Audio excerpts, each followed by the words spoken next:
গত ৮ বছরে সবচেয়ে কম মূল্যবৃদ্ধির হার খুচরো বাজারে। স্বস্তি পাবে আমজনতা? সেটা কি সাধারণ মানুষ দেখতে পাচ্ছেন বাজারে গিয়ে? শাকসবজির দাম কমছে, মশলার দাম কমছে, কিন্তু আপনার হেসেলে এখনো ছ্যাঁকা লাগছে কেন? মানুষের অন্যান্য খরচ আরও বেড়ে যাচ্ছে, গ্যাসের দাম বাড়ছে, এই সবগুলো তো দেখতে হবে। প্রধানমন্ত্রী নরেন্দ্র মোদী বলছেন বিকশিত ভারত, কেন্দ্রীয় পরিসংখ্যান বলছে ৮ বছরের সবচেয়ে নিচে মূল্যবৃদ্ধি। পুরোটাই কি খাতায় কলমে? সাধারণভাবে মানুষকে জিজ্ঞেস করুন বাজারে কত টাকায় জিনিস কিনছে।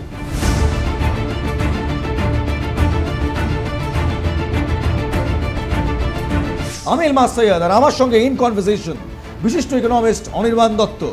কথা হবে আমার আপনার ভালো থাকা নিয়ে।